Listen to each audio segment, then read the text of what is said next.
in 'n aand doen. So hy gaan seker vir ons huiswerk ook gee, dink ek. Soos wat hy doen. Maar hy sal, en dan maak ons die laaste week in April maak ons klaar daarmee. Ons sal weer 'n afkondiging sit om weer nuwe mense te nooi na die nuwe reeks, maar dan net sommer by voorbaat, Trudy.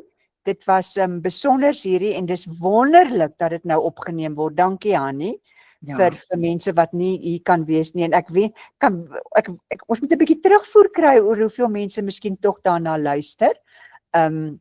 So by voorbaat dan dankie. En dan gaan ek sommer hier aan die begin sê, net sommer vir meeste mense weet dit, maar ons het nou bietjie uitgawe met ons opneem, nee Hannie, maar die kerk kan dit gelukkig dra, maar ons het besluit dat daar is 'n vrywillige bydrae vir ons sprekers, want die werk wat hierin gaan julle, ek dink nie een van ons besef wat dit regtig is nie. So enige iemand, dis absoluut vrywillig. Hannie sal miskien net op die groepie vir ons weer die kerk besonderhede sit, maar ons doen dit maar net na elke ene, is amper half net 'n koevertjie om dankie te sê vir alles wat jy gedoen het, Rudy. Dankie. Baie dankie. Therese en ja, Rudy. Baie dankie. Ek sekondeer elke woord wat jy sê. Dankie Therese, dankie Rika, en van my kant af ook net goeienaand aan almal. Dis baie lekker om julle so virtueel te kan sien en te kan weet ons is saam.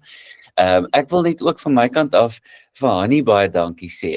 Julle wat vir Hannie langer ken as ek, weet dat sy nie noodwendig onmiddellik alles weet of hoe om alles te doen nie, maar dis net 'n kwessie van tyd, dan vind sy uit hoe om iets te doen. En dis baie bewonderenswaardig, want aan die begin van Google Meet, onthou net elkeen van hierdie aanlyn platforms het sy eie uniekhede en triks en goeters, en sy het aan die begin gesê, maar sy weet nie om dit op te neem nie, en ek het ook nie geweet om dit op te neem nie, so is eers asof ek haar kon help of iets nie, en toe ek maar weer sien, toe het sy dit uitgefigure, en so dis wonderlik, Hannie, ons is jou innig dankbaar, en ons waardeer jou vreeslik baie, so baie dankie. Kyk hoe mooi klap Therese hande, styg op, dis te mooi vir woorde. Baie dankie. Julle, ek dink as dit moontlik is, moet ons dalk vanaand net begin met 'n ronde waar ons net een woord gebruik om ons huidige state of mind net 'n bietjie te beskryf, of state of heart. Hoe voel jy op hierdie aand van die 3 Maart 2026? Om dit makliker te maak, moet ek miskien maar hier op my skerm op die volgorde gaan wat ek sien voor my, en dan vra ons net so vir elke een woord om te sê, wat is jou state of mind of jou state of heart vanaand? Jolandi, ongelukkig is jy eerste hier by my, ek dink is nee, dis nie alfabeties nie. Jolandi Angus. As hy weet gaan die komputer uitfigure, dankbaar. Hannie? Bekommerd. Dana? Tevrede. Rika? Hoopvol. Therese? Rustig. Frans en Louise? Gelukkig. Opgewonde. Ansie? Kan julle my nou hoor? Ja. Ek het gemengde gevoelens. Ek het 'n klomp goed vandag ervaar en ek is bekommerd. Ek sal graag môre aand by die gebedsaksie wou wees vir vrede.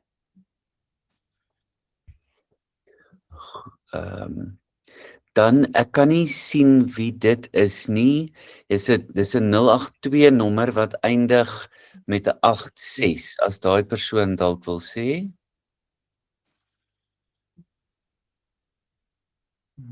Net die mikrofoontjie afsit. Of aan. daai persoon kan dalk maar as hulle reg is, maar net begin praat. Intussen vra ons vir Angie. Ek is dankbaar.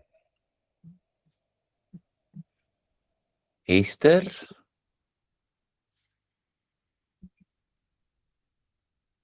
Sy moet nou eers daai mikrofoonknoppie sien.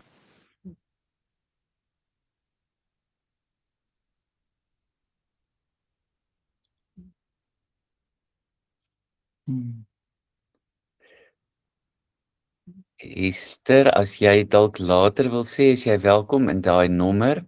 Ek dink ek is deur almal wat nou op die skerm is. Goed, so ons hoor by mekaar wat ons hoor, hier's 'n uiteenlopende reeks gevoelens amper. As ek myne moes sê, dan sou dit nogal te neergedruk wees. Ek voel bietjie te neergedruk op die oomblik. Goed, ons is vanaand by 'n Christen is 'n sendeling en ek het my beste probeer Therese om nie my preeknotas net so te gebruik nie. So kom ons kyk hoe dit gaan. Annie, ons moet môre tog maar op 'n groep of iets op hierdie groep of op die organiseerder se groep moet ons miskien maar statistieke noem van hoeveel mense aanlyn op die YouTube uitsending ook gekyk het of die opname, want dit is nie onbeduidend nie, maar dit maak ook nie saak nie. Dis net goed dat dit beskikbaar is. Goed, so ons is by 'n Christen is 'n sendeling. Nou, kyk, die heel eerste ding wat ek in die kerk gesê het en wat ek hier ook moet sê, is om net te erken dat in meeste van ons koppe en harte is sending of die woord sendeling, dis nie ek nie. Dit is nie ek nie. Dis nie wat ek hier doen nie. Dit is nie my lewe hier binne die 4 mure van my huis nie. Dis iets wat ver gebeur, dis iets wat heel waarskynlik in 'n ander taal gebeur of in 'n ander land, op 'n ander plek, maar dis nie ek nie en dit is nie hier nie. Nou dit is 'n fundamentele fout. Daar's niks anders, daar's geen ander woorde om dit mee te beskryf nie. Daai denke of daai opvatting is 'n fundamentele fout. Nou in Suid-Afrika, ek het nou hier probeer soek, maar ek kry nie die boek nie en ek is nie goed daarmee om te onthou of neer te skryf wie my boeke geleen het nie, maar ek het die boek Transforming Mission van David Bosch gesoek. Nou dit is waarskynlik in die laat 80s, in die vroeë 90s, as ek reg onthou het dit in 1990 of 91 verskyn vir die eerste keer. Dis so 'n blou boek. Dit het in Amerika verskyn, net vir interessantheid. Ek kan nie onthou of dit InterVarsity Press was of wie die eerste uitgewers was nie, maar David Bosch se werk Transforming Mission was 'n grensverskuivende werk binne die internasionale of die westerse teologie. Eintlik ook wyer as net die westerse teologie. Dit was grensverskuivend omdat dit presies gesê het, omdat dit die waarheid gepraat het oor die evangelie en oor die boodskap van Jesus. Wat is daai waarheid? Hier is die sendeling en hier is die sendingveld. Dit was die waarheid. So hy het dit gekoppel aan 'n groot idee. En dit is die idee van die Missio Dei. Nou julle hoor die Latyn en Missio Dei beteken gewoon die werk van God of God se missie of God's mission. David Bosch het gesê 'n Christen of 'n volgeling van Jesus is iemand wat by die werk van God inskakel. Dis hierdie mens hier en nou. Maar nou is die vraag, wat is die werk van God? En ek het vanmiddag, toe ek bietjie hieroor dink, oor vanaand dink, toe dink ek, maar dit is nie so maklik om daai vraag te antwoord nie. Aan die een kant is dit baie maklik om te sê wat is God se werk en aan die ander kant is dit nie so maklik nie. So dis in 'n sekere opsig is dit bietjie spyt ons is nie in dieselfde vertrek dat ons op 'n meer gemaklike manier half daai moeilike werk kan doen om te sê wat dink jy as my suster of broer in die Here, wat dink jy is die werk van God? So wat het David Bosch gesê oor die Missio Dei? Hy het gesê, ek en jy het die unieke geleentheid, wanneer Jesus vir ons sê, volg my, het ek die geleentheid om te sê, ja, ek wil u volg, ek wil volg, en dan beteken daai volgelingskap, ek gaan deelneem aan u werk. Nou, weer eens, nou moet jy hoor, dat jou gawes en God se mission pas amper by mekaar in. Dit help nie nou ek dink, ek gaan die wêreld se mees ywerige voorbidder word nie, want dit is nie my primêre gawe nie. Ek is meer van 'n teacher of miskien 'n herder. Dis my meer natuurlike gawe.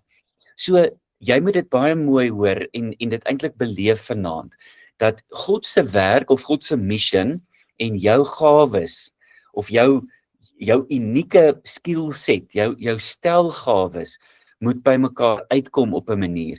En jy kan hoor en ek hoop jy beleef hoe dit veronderstel ook dat jy jouself moet ken. So, die volgende opmerking dan vanaand is dat dit gaan nie net oor my en jou as individue nie. Dit gaan ook oor die kerk. Dit gaan ook oor 'n geloofsgemeenskap se mission, se missie. En dit is vir my baie lekker om week na week te dink dat Annie Berg se missiestelling of se doelstelling is om te sê God deur ons vir almal. En baie keer deur die week dan dink ek by myself, maar hoe toets ek dit waarmee ons besig is? Hoe toets ek dit wat ons probeer doen aan daai missiestelling? God deur ons vir almal. Nou goed. As die kerk nie in sy wese missionaal is nie, dan is dit nie kerk nie. En as 'n Christen nie 'n sendeling is nie, dan ontken ons eintlik ons mees basiese roeping. Ek gaan vir julle 'n paar skrifgedeeltes gee, net om dit te anker. Die belangrikste een is waarskynlik Johannes 20 vers 21. Ek herinner jou wat daar staan, soos die Vader my gestuur het, dis Jesus wat praat, en hy sê dan, soos die Vader my gestuur het, stuur ek julle ook. En met ander woorde, Jesus se missie, sy eie missie, is die model of is die patroon waarop ons missie ook gebou moet wees, of waaruit ons missie uiteindelik ook gebore word. Kan ek jou herinner aan Matteus 28 vers 19 tot 20? Ek het nou die afgelope 2 Sondae met die doop, het ek probeer om dit te beklemtoon. Jesus weer eens, dis sy eie woorde, dis sy afskeidswoorde by die hemelvaart. Hy sê vir sy vriende, vir sy volgelinge, gaan dan heen en maak die mense my disippels, maak hulle my volgelinge, leer hulle om alles te onderhou wat ek vir julle geleer het of gewys het, en doop hulle in die naam van die Vader en die Seun en die Heilige Gees. Die groot opdrag, want onthou dis wat ons Matteus 28 vers 19 tot 20 noem. Ons noem dit die groot opdrag, the Great Commission. Dit is nie opsioneel nie. Dit is die wese van wat ons doen. En dan net nog 'n ander interessante een, daar's nog, is natuurlik 1 Petrus 2 vers 9, waar Petrus sê, ons is 'n koninklike priesterdom. Hy sê nie dit van 'n klein groepie nie, hy sê nie dit van die sendelinge wat nou besig is met 'n sendingreis nie, hy sê, 'n gelowige, julle is 'n koninklike priesterdom. En daai priesterdom is natuurlik betekenisvol. Julle sal dit onthou van vorige Bybelskool en van die Ou Testament. 'n Priester se rol is bietjie anders as profeties. Ek wil amper my verstout om te sê dat 'n profeet het amper die leksheid soms van praat, min of meer miskien van 'n afstand af, nie noodwendig nie, maar 'n priester is letterlik die een wat tussenin staan, nie waar nie?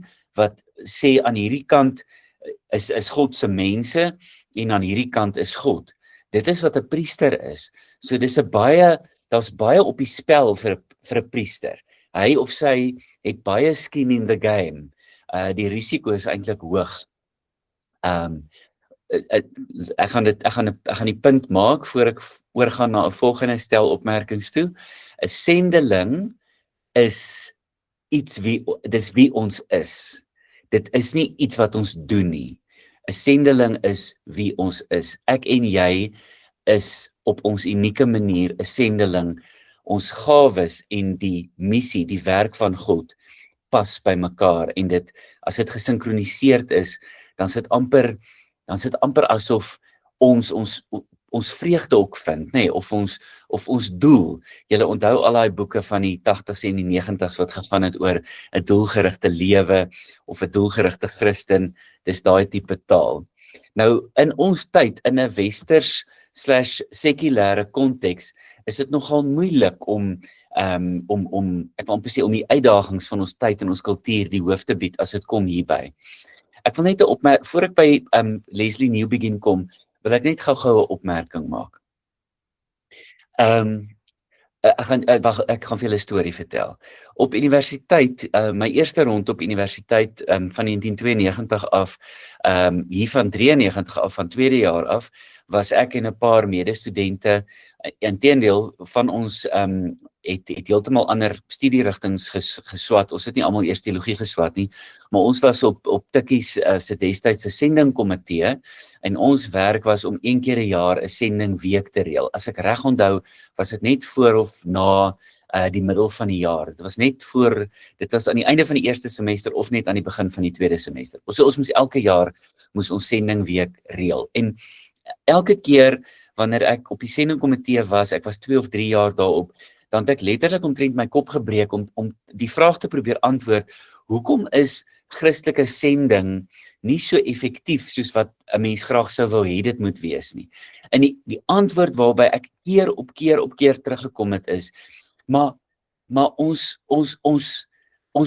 kelder eintlik ons eie produk, want die goud of die currency van ons produk, so to speak, is letterlik God se onvoorwaardelike liefde. En hier loop ons rond op kampus en ons probeer mense konfronteer met X, Y of Z, maar ons beliggaam nie altyd hierdie absoluut radikale, onvoorwaardelike liefde nie. En dis iets wat my vandag nog steeds besig hou, waaroor ek nog steeds baie dink. So 'n Newbegin het 'n baie, sy merkwaardige boek, sy titel is The Gospel in a Pluralist Society, waarsku hy dan dat die westerse kultuur die evangelie of ons geloofslewe as 'n tipe van 'n private waarheid sien. Met ander woorde, ek moet vir myself uitfigure, hoe glo ek, wat glo ek, hoe glo ek oor die doop, wat glo ek oor wat ook al, die uitverkiesing of wat ook al. En dan uiteindelik word dit soort van 'n private waarheid. En dan lewe ons eintlik in 'n dualistiese wêreld. Julle het al hierdie term gehoor. Richard Rohr praat ook baie van die dualisme. So met ander woorde, daar's hierdie private waarheid wat ek hier binne in my hou of koester, en dan staan die publieke lewe, die regte lewe, waar die wetenskap en die ekonomie amper as die objektiewe waarheid gesien word. En dit is 'n onhoudbare ding. Want hoekom is dit onuithoudbaar? Want dan reduseer ons die kragtige evangelie, die universele evangelie, tot amper 'n persoonlike lewensfilosofie. En dit is 'n probleem. Dan sê Newbegin, die evangelie is 'n publieke waarheid. Met ander woorde, dit is deel van daai een wêreld waar daar wetenskaplike realiteite is, waar daar ekonomiese realiteite is, waar daar sielkundige realiteite is, waar daar 'n klomp realiteite is, wat nie een van daai goed is die absolute waarheid of die absolute realiteit nie, maar dis alles soos laagies, wat uiteindelik 'n mens se lewe amper inkleer op 'n sekere opsig, of maak dat jy die lewe op 'n sekere manier sien. En dan kom ons by daai groot woord, en dit is maar, kyk, ek het nou nie huiswerk gegee nie, want ek is lui en ek neem nou nie aan julle is ook lui nie, want as ek nou luister na wat Servaas gaan doen, dan werk hy met die voorveronderstelling dat julle fliks is en ywerig is, en dis hoekom hy vir julle huiswerk gee. Maar as ek groot woorde wou ingooi, dan sou ek gesê het, hermeneutiek is 'n belangrike woord. Nou wat is hermeneutiek? Hermeneutiek is eintlik verstaanskunde. Newbegin sê, daar moet eintlik in elkeen van ons se lewe 'n hermeneutiek van die evangelie wees. En ons doen dit weer eens in gemeenskap met mekaar. Dan beteken dit, ek op my eie, met my eie private klein waarheid, hoef nie te gaan wonder, hoe moet ek lewe as 'n Christen nie, want ek kan net doen wat ek kan doen. Ek het net die gawes wat ek het. Dan sê New Begin, as ons dit saam doen, dan bied ons eintlik 'n verstaanswêreld aan almal om ons aan. Want dan is ons gemeenskap, ons gesamentlike getuienis, is die produk wat ons aan die wêreld bied. En dit is nogal 'n ander perspektief as die een waaraan ons gewoond is. So wat is die praktiese implikasies dan van dit wat New Begin gesê het? Hy sê, as elke Christen 'n sendeling is, wat beteken dit dan vir Maandag tot Saterdag? Dan is die sendingveld is my daaglikse lewe. En kom ons wees eerlik, ek gaan met iemand anders se kalvers kom ek boer met my eie kalvers, dan het ek 'n bietjie, hopelik 'n klein bietjie meer integriteit. Baie van julle weet dat laas jaar nogal vir my persoonlik, in terme van my werk en my roeping, was dit nogal 'n uitdagende jaar. Daar was daai reis Amerika toe, wat so net onder die 2 weke lank was, en uit dit uit het daar eintlik toe nou 'n klomp ander goeders voortgesprei, 'n klomp ander verpligtinge, 'n klomp nuwe verhoudings wat ek moes probeer of nog steeds probeer om in stand te hou ensovoorts. Dit het 'n klomp addisionele kopspasie ook gevat, want ek moes aan klomp ander goeders begin dink en ek het ander goed geskryf en aan ander goeders gewerk ook. En toe op 'n stadium einde September, toe sit lentekonferensie in Pretoria en toe praat Trevor Hudson een oggend. En ek hoop nou nie ek word emosioneel nie, maar Trevor vertel toe die storie van hoe hy op 'n stadium, julle weet nou Trevor is 'n uiters begaafde mens, baie gewilde prediker en spreker en betrokke in sy kerk se leierskap ensovoorts. Hy sê toe hy min of meer hier op die kruin van sy loopbaan amper was, toe kom hy een aand by die huis en hy sê toe's daar so een van hierdie geel of groen plakkertjies, daai post-it plakkertjies is teen die mantelpiece van die kaggel, en dit sê toe vir hom, dis toe sy vrou, ek het nou haar naam vergeet, maar hy het die storie by die lentekonferensie vertel. Hy sê toe daar staan, jy doen al hierdie goed vir jou werk en vir ander mense, maar ek mis jou. En toe Trevor daai storie vertel, toe sit vir my so half 'n wake-up call, toe besef ek maar, ek moet dalk 'n bietjie terugkeer na my eie lewe toe. So hier's die punt, die sendingveld is nie daai groot projekte, of daai ver werk, of daai belangrike ding wat ek moet gaan skryf of gaan sê, of wat ook al nie. Die sendingveld is my alledaagse lewe, dis my werkplek, my buurt, my skool, die mense die naaste aan my, want hier's die ding, dis baie keer makliker om dit daar ver te gaan doen. Dis ook moeilik, dit het sy eie uitdagings, maar dis baie keer is dit moeilik om hier by my naastes as 'n sendeling te lewe en 'n sendeling te wees. Nou hier's nou weer 'n abstrakte ding vir 'n oomblik. Onthou ook dat ek en jy in ons navolging van Jesus moet ek en jy ook aanhou om mens te word. Een van my gunsteling aanhalings, ek het omtrent net 3 wat ek onthou, maar is die een van Breitenbach wat gesê het, mens ly met 'n lang y, L-Y, mens ly jou hele lewe lank aan jou menswording. Nou dit is letterlik Christelike teologie op sy beste. Ek en jy, as ons sê ons volg vir Jesus, dan is die projek nie om meer God te word nie, maar om meer mens te word. En dan staan weer, onthou wat Calvin gesê het, Calvin het gesê, as ek myself beter leer ken, dan leer ek eintlik vir God beter ken. En hoe beter ek vir God leer ken, hoe beter leer ek eintlik myself ken. Die laaste een is dalk makliker om te verduidelik, want hoe beter ek vir God leer ken, hoe meer lig is daar in my lewe en in my binneste. Hoe minder bedrog is daar, hoe minder kan ek vir myself jok, hoe minder kan ek 'n front voorhou aan myself of aan God of teenoor God. So daai twee goeters is baie nou met mekaar verweef. So wat is die taal van die koninkryk? Die koninkryk se taal is om die werk van evangelisasie nie met woorde te doen nie, maar deur sigbaar, tasbaar, menslik met hierdie lyf so te lewe dat daar vir almal om my 'n teken is van 'n alternatiewe gemeenskap wat liefde, geregtigheid en hoop uitleef. Dis 3 baie belangrike woorde: liefde, geregtigheid en hoop.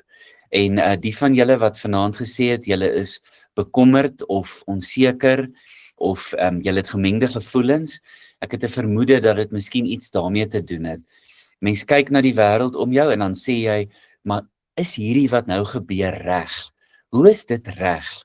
Hoe is dit reg dat die wêreld letterlik omtrent tot stilstand kom omdat 3 Amerikaanse soldate dood is in die afgelope 3-4 dae en 165 Iranese skoolkinders en onderwysers is dood, maar die 3 Amerikaanse soldate, ten minste in ons media, kry 'n sekere soort aandag en die soort aandag wat hierdie 165 slagoffers kry, lyk heeltemal anders. Dan stoei 'n mens met vrae van geregtigheid en hoop. So ek gaan dit beginne saamvat en dan kan ons bietjie geleentheid weer gee vir lekker deel. En hierdie sê ek baie en ek gaan nie ophou om dit te sê nie. 'n Christen, 'n volgeling van Jesus is nie 'n toeskouer nie.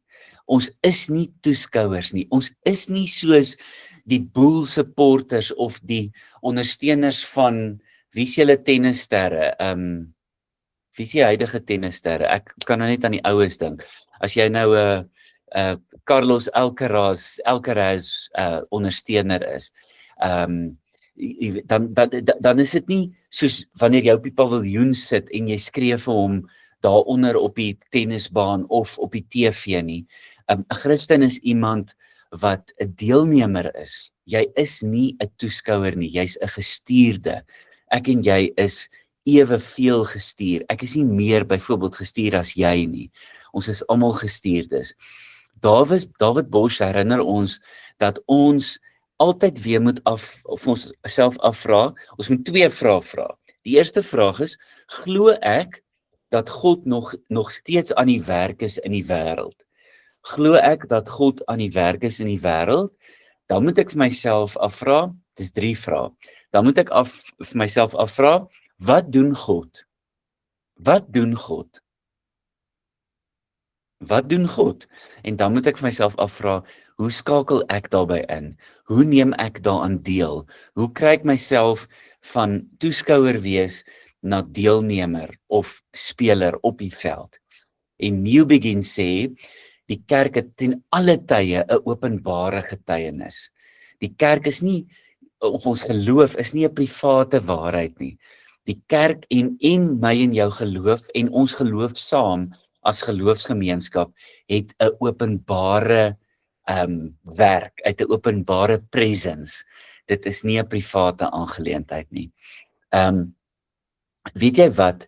Baie van ons dink ons moet wag vir 'n spesiale roeping. En dit is een van die vrae wat 'n predikant nogal kry. Mense sal nogal sê, maar hoe weet ek wat my spesiale roeping is? En daar's weer eens 'n bedrieglik eenvoudige antwoord op daai vraag, maar dit lei dan uiteindelik tot 'n wêreld amper van geleenthede. Want wat is jou spesiale roeping? Dis jou doop. Jou doop is jou spesiale roeping. Daar waar die Here vir jou sê, ek wil hê jy moet myne wees. Ek roep jou vir my. Ek merk jou vir my werk. Daar begin jou roeping. Nou goed, as mens nou 53 jaar oud word, of jy's bietjie ouer of bietjie jonger, en jy het dalk nou nog nooit so daaroor gedink nie, dan beteken dit ook nou nie daar's fout nie, maar dit beteken dat jy nog steeds jou roeping en jou skepingsdoel amper kan vind in jou doop. Dit is amper iets wat terugwerkend kan effek hê. So, ek gaan eers daar 'n kommapunt sit en dan miskien 2 vrae wat ek sou kon of wou vra. Die eerste een, as jy nou daai kopskuif maak en jy sê jou alledaagse lewe, jou huis, jou daaglikse lewe is jou sendingveld. Hoe verander dit jou siening as jou actual lewe jou sendingveld word? So kom ons pause daar vir 'n oomblik en dan gee ons bietjie kans vir interaksie of vir reaksie.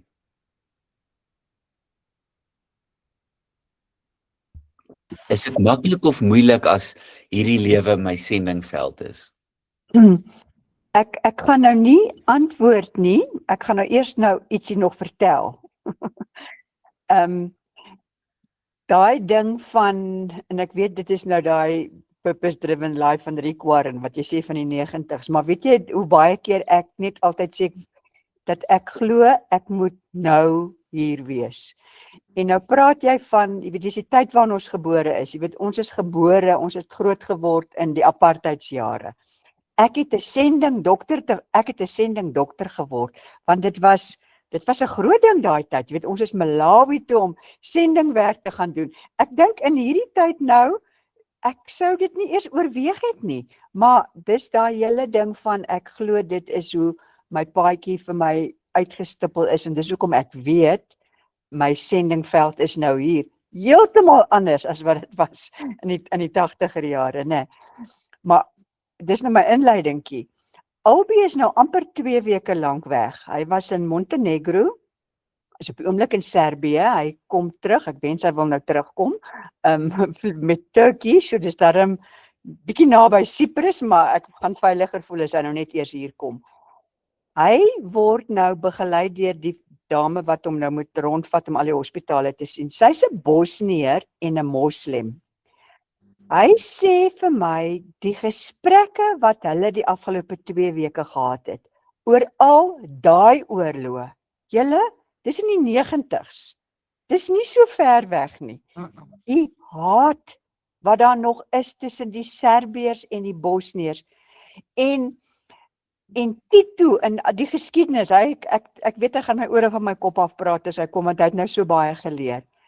Maar weet jy dat die kern daarvan is tussen die moslems en die Christene? En dis hoe die res van die wêreld daarna kyk. Is dat, moet tog net nie aan 'n geloof behoort nie, want dit loop uit op 'n oorlog. Jy weet, en weer nou daai konsep, so hoe verander dit ons sendingveld? Ja. Therese, jy Was nou sommer maar net so. jy maak nou 2 geweldige belangrike en diep opmerkings. Die een is, jy het begin deur te sê, jy is nou hier, en dit is waar jy het dit nou mooier nog as dit gesê, né? Toe het jy gesê, toe jy aanvanklik na jou studies, het jy sendingdokter geword, jy is Malawi toe, want dit was die idee daai tyd. En dan hierdie tweede stel is nou vir my amper die belangriker in 'n sekere opsig, om te sê, so baie van die wêreldse konflik, en op die oomblik ook, speel af tussen godsdienste. Julle, kyk, hierdie word nou opgeneem, so ek kan regtig in moeilikheid kom, want dalk gee ek nou nie, dalk is daar nie altyd konteks by nie, maar kom ek probeer konteks bygee.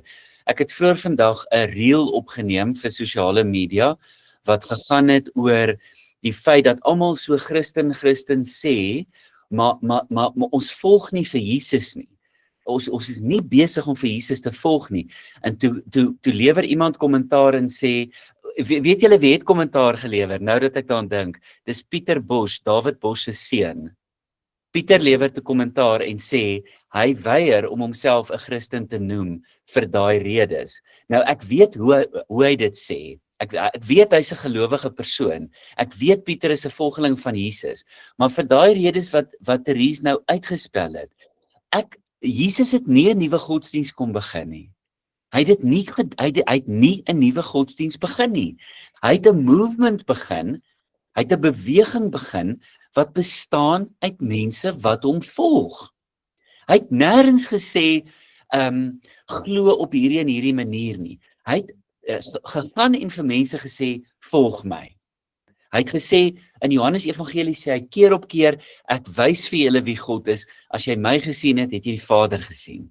En dan praat hy oor eenheid, en hy praat oor vrede, en hy praat oor versoening, en hy leer hulle bid, allerhande sulke goed. Hy het nie 'n nuwe godsdienst begin nie. Maar in elk geval, maar daar is ons nou vandag, en ons is in deel van die gemors waarin ons is op die oomblik, is omdat daar godsdienstoorloë is. En ek bedoel, die pad waarop Amerika nou is ek bedoel Piet Hegseth se verstaan van Jesus het 0. Ek het niks in gemeen. Ek sal dit kategories sê, ek sal dit op rekord sê. Die manier waarop Piet Hegseth en sy pastoor en sy dominee vir die Christelike geloof sien, ek het 0 in gemeen daarmee. As dit beteken dat ek veroordeel is, dan's ek veroordeel. As ek die een is wat verkeerd is, dan's ek verkeerd.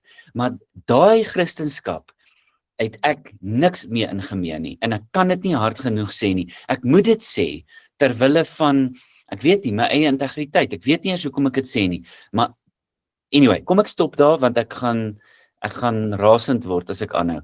Nog 'n opmerking, dalk op 'n beter noot, of 'n meer rustige noot, of 'n meer vredevolle noot, as wat ek nou gesê het. Ek onthou 'n storie wat ek destyds vir die sonnaarskoolkindertjies, toe my kinders nou self op sonnaarskool was ek daar betrokke. Dit was 'n storie van 'n sendeling wat in China gewerk het en toe hulle daar Christene verbied het, of die Christelike kerk verbied het, toe het hy net voortgegaan met sy alledaagse lewe van Christens uit, en toe later, toe dat nou weer 'n bietjie meer vryer word in China, en ander sendeling daar aankom en sê, ken julle vir Christus? Ja, sê hulle, hy woon net hier om die draai. Dit is eintlik waaroor dit gaan. Hy woon net hier om die draai. Dankie Rika, dis die ultimate voorbeeld, nee, dis die Eenvoudige baraak.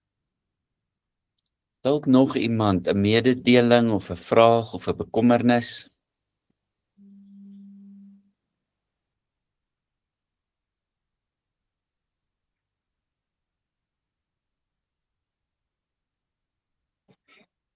Ek wil graag weet, Rudy, jy het gesê, een van jou vrae is, wat doen God? Dis 'n baie moeilike antwoord vir my. Sê vir my, soos jy dit sien, wat doen God? Is hier mense wat my wil help, of moet ek maar wegtrek, en sê soos wat ek dit sien?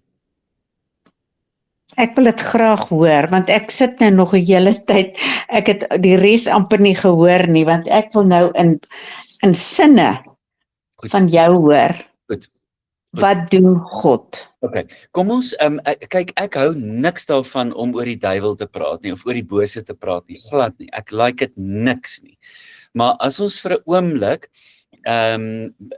sê, wat doen die bose, dan die een Griekse woord vir die duiwel is diabolos, wat beteken om uitmekaar uit te ruk. Dis om uitmekaar uit te skeer, letterlik. Alright?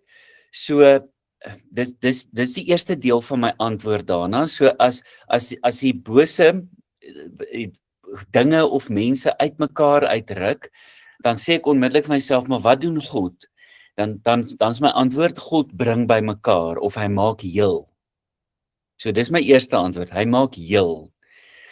Nou, eintlik moes ons by 'n ander punt begin het, om te sê, God het lief. God het lief. En dan is daar helende krag ook in liefde, nie waar nie? Daar's baie helende krag in liefde. Dan, my volgende opmerking is, God maak by mekaar. As Psalm 3, as die Here my herder is, dan maak hy by mekaar. As Jesus die waarheid gepraat het, toe hy gesê het, hy gaan soek die een, daar's 100 skape in 'n kudde, een raak weg en hy gaan soek, dan bring hy by mekaar. So, die volgende ding wat God doen is, hy maak by mekaar. Volgende ding wat ek dink God doen is, God vertroos. God vertroos. God vertroos. Ek dink God, ek het vanmiddag hieroor gedink, toe dink ek aan die saligsprekinge. Jy weet, hy laat mense amper toe om sagmoedig te wees. Hy laat mense toe om vredemakers te wees, want dis wat hy is. Hy bring die armes van gees nader. Ensovoorts. So daarna, ek weet nie of dit vir jou genoeg is nie, of dalk, ek weet nie, is dit vir jou te abstrak, of is dit vir jou aanvaarbaar? Nee, dis aanvaarbaar. Ek kan nog 'n bietjie aan iets anders te dink. Ek bedoel, God is liefde. En ek dink, as ek dink aan, ek kan nie sê wat doen God nie, ek kan net sê God is liefde. En dis hoekom 'n mens tot God bid en op dankbaarheid in alles vir alles wat hy vir ons doen. Maar dit is vir my 'n moeilike vraag om te dink, wat doen God? Ek bedoel, wat jy nou geantwoord het, is reg, hy bring by mekaar, hy doen alles, ek het nie daaraan gedink nie. Maar dit is vir my 'n moeilike vraag om vir iemand te vra, wat doen God? Okay, daarna, ek gaan, so ek dink wat ons moet ooreenkom is om, hierdie is 'n work in progress, nê, om daagliks te sê, wat doen God vandag? Goed, so kom ek gaan jou nou ongelukkig as 'n voorbeeld gebruik daarna. So as jy wat Dana Lamprecht is, as jy by my kom met jou warmte, nê, jou menslike warmte, dan werk God deur jou in my lewe. Okay. Kyk, so, want dis die ander ding, ons kan nie wat God doen en wat ons doen van mekaar skei nie. Ons moenie dit doen nie. Goed. Ons moet dit nooit van mekaar skei nie. Okay, so eintlik, dit kom ook weer amper op die sendeling neer. Laat deur God in my, wat ek of jy of my buurvrou of wat ook al uitstraal of doen na buite wat help, en dit is eintlik wat God doen deur mense. En natuurlik, ek bedoel die ander elemente wat ons moet bysit is ons moet die ander wel tot die mate wat ons kan die elemente van die misterie van God bysit, nê. Ansie het nou Sondag so mooi gesê toe sy gepraat het oor net sy het baie vinnig in haar woorde het sy verwys na halfe meditasie in die tuin byvoorbeeld of jy weet in die natuur in daai stukkie stilte. Ek bedoel as ek en jy verby 'n plant loop, 'n boom en besef hierdie Japanese maple wat hier buite groei, hy gaan oor 'n paar weke gaan hy geel word en dan nog 2 maande later gaan sy blare bloedrooi wees.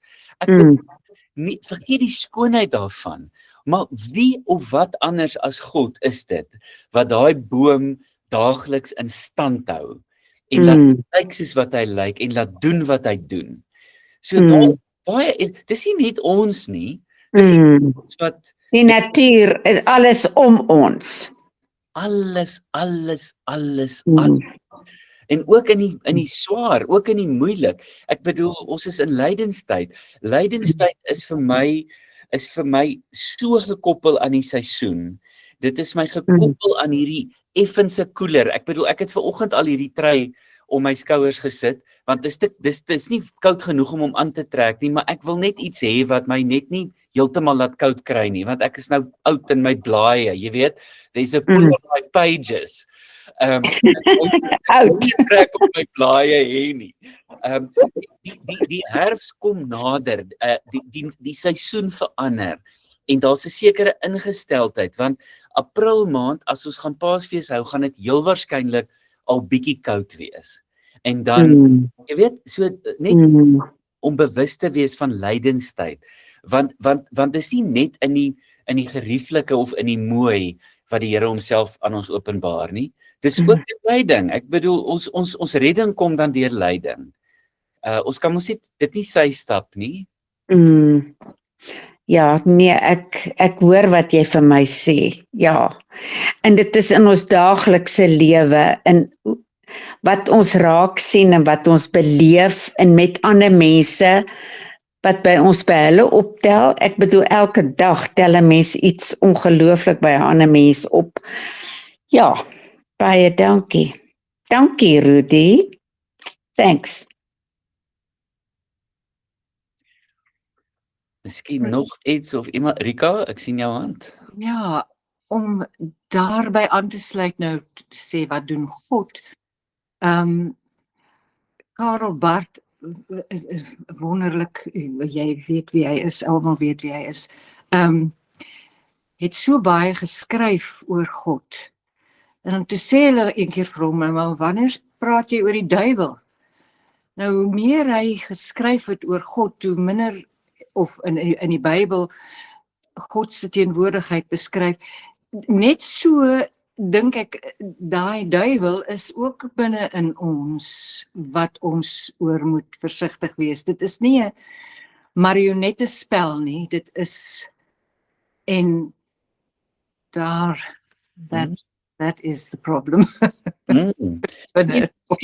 Verseker, ek bedoel, is dit 'n Wietballade van die bose geskryf, is dit Opperman? NP van Wyk Lou. NP van Wyk Lou. Ek dink, Ballade van die bose, ek bedoel, jy kan vlug van die bose, of jy kan sê, wat ook al, maar die bose vlug saam, jy weet.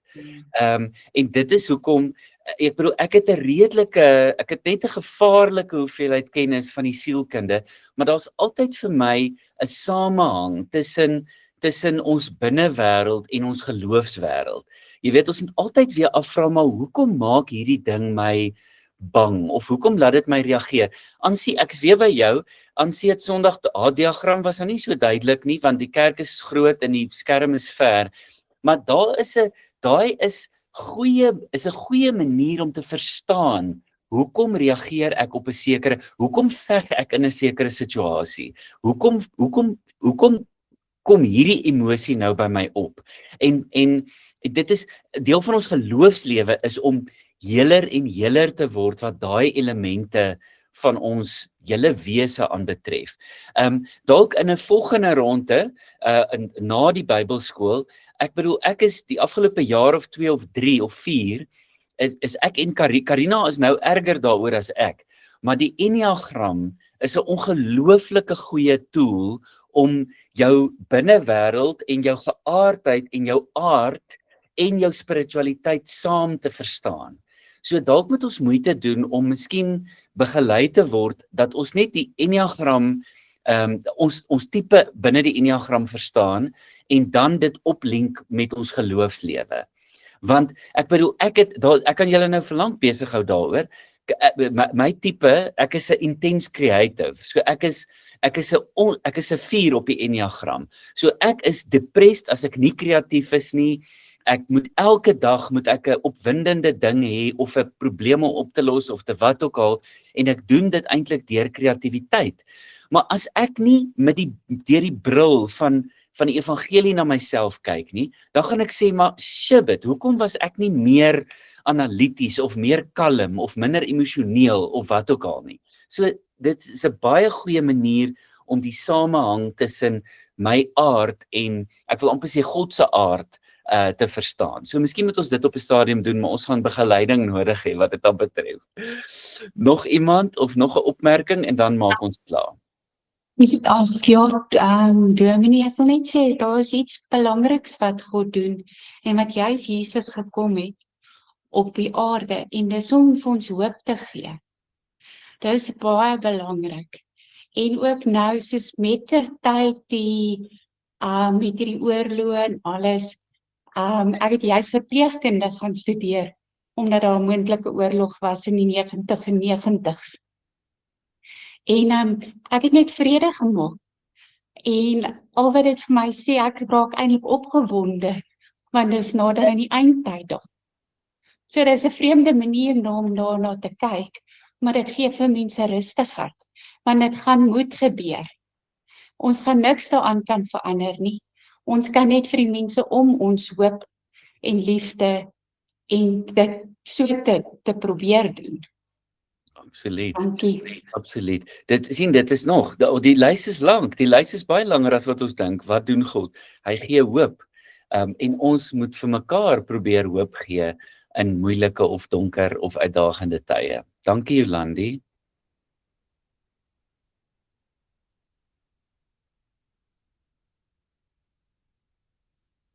As ons klaar is of amper klaar is, as daar nog iemand is wat nog iets wil sê of deel, ek gaan begin regmaak om vir ons af te sluit.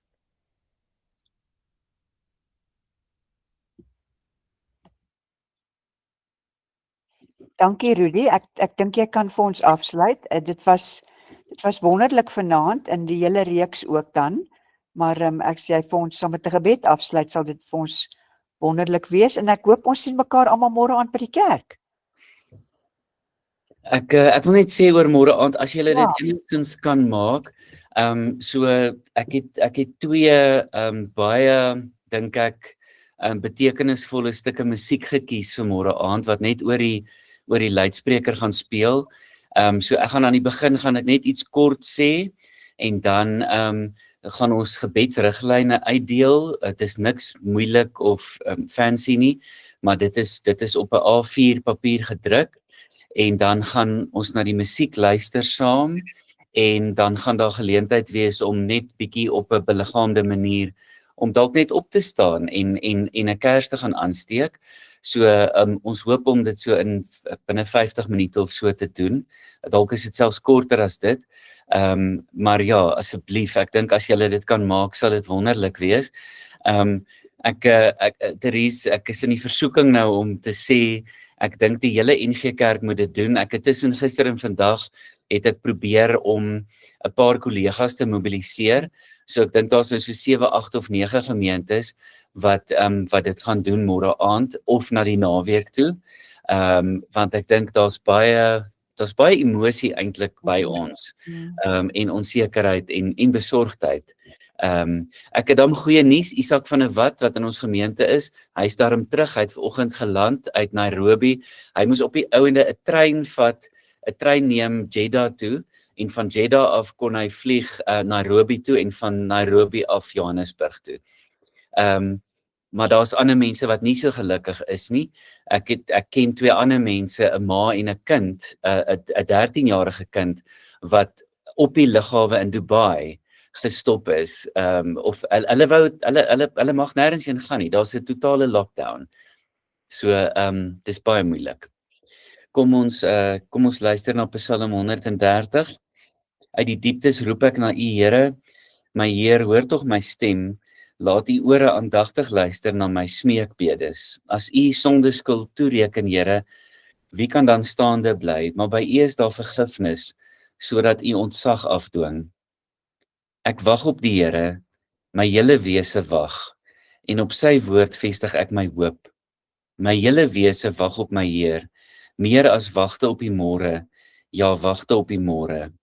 Israel, vestig jou hoop op die Here, want by die Here is troue liefde. By hom is volkome bevryding. Dit is hy wat bevry van al ons sonde skuld. Ek gaan vir ons bid. Here, dit is vir ons 'n groot wete, 'n groot troos, dat U die een is wat bevry, dat U die een is wat ons van sonde bevry, van onsself bevry, van vrees bevry, en wat vir ons hoop gee. U is die een wat vir ons hoop gee, en nuwe lewe, elke dag. Ons sê dankie dat ons aan die einde van hierdie stukkie saamwees gekom het. Dankie dat ons hier aan die berg by hierdie geloofsgemeenskap nog 'n entjie pad saam kan loop as dit U wil is. Dankie dat ons aan mekaar kan skaaf en mekaar kan vorm, mekaar kan bemoedig, mekaar kan raak sien, mekaar kan vertroos en mekaar kan moed inpraat en soms net by mekaar kan wees ook. Ons bid vir almal wat in hierdie tyd intens bekommerd is. Ons bid vir gesinne wat uit mekaar uit is, wat graag by mekaar wil wees. Ons dink so terug aan die COVID tyd, toe ons in 'n sekere opsig amper dieselfde ervaring gehad het, van intense onsekerheid en amper net 'n vervreemding van die wêreld soos wat ons dit geken het. Ons bid vir bonatuurlike wysheid vir wêreldleiers. Ons bely dat ons sinies is oor die harde harte van sommige mense, oor mense wat vol van hulle self lyk en wat eintlik ek wil nie eers nog iets by sê nie. Ons bid vir mekaar, ons bid vir almal. Ons bid vir ons almal as mense, want ons het U almal ewe nodig. Dankie dat ons nou kan begin om die dag te eindig. Dankie dat ons weet dat U vertroostende liefde saam met ons is as ons slaap, selfs as ons nie weet nie, wanneer ons in droomland is. Geef ons 'n goeie nagrus en laat ons môre opstaan met die wete dat ons 'n roeping het, dat ons sendelinge is en dat ons sendingveld hier is en nou is. Ons bid dit alles in U naam. Amen. Julle moet baie lekker slaap. Baie lekker slaap. Baie dankie Rudy, dit was regtig baie spesiaal en dankie vir Hannie en vir Tries en Rika en ek dink Anne-Marie, julle almal wat dit reël. Baie dankie, dit was baie spesiaal. Baie dankie Rudy, Hannie, almal. Liefde vir julle. Dankie baie. Lekker slaap. Lekker slaap.